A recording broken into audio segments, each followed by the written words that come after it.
দেখো, এই হচ্ছে আমাদের যুবসাথীর ওয়েবসাইট। আর এইখানে বড় বড় করে লেখা রয়েছে সেলফ অ্যাটেস্টেড। ভালো করে দেখো, সবার জন্য লেখা রয়েছে সেলফ অ্যাটেস্টেড। এর মানে এই নয় তোমরা তোমাদের অরিজিনাল ডকুমেন্ট নিয়ে তোমাদের অরিজিনাল ডকুমেন্টের তলায় সিগনেচার করে সেটা তোমরা আপলোড করবে। এইভাবে কিন্তু কেউ করো না। এইভাবে করলে তোমাদের ডকুমেন্টটাই নষ্ট হয়ে যাবে বা একটা বাজেভাবে থাকবে। তো সেই জন্য তোমরা কি করতে পারো, সেই জন্য তোমরা সবার প্রথমে এইখানে জিনিসগুলোকে একটা জেরক্স করে নেবে তোমাদের প্রিন্টার থেকে বা কোনো মেশিন থেকে জেরক্স করে নেবে। জেরক্স করে নিয়ে সেই জেরক্সের তলায় তোমরা কি করতে পারো, একটা করে সই করে সেটাকে আবার স্ক্যান করবে। স্ক্যান করে এখানে আপলোড করতে পারো। আর একটা কী করতে পারো, আর একটা হচ্ছে এই জিনিসটাকে আগে স্ক্যান করে নেবে। স্ক্যান করে নেওয়ার পর তোমরা কী করতে, তোমরা একটা তোমাদের সই করে সেটাও তোমরা স্ক্যান করে নেবে।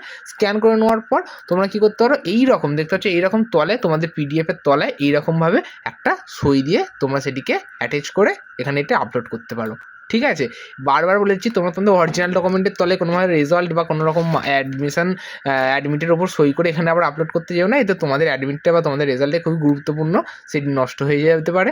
তো এই ছিল আজকের প্রসেস।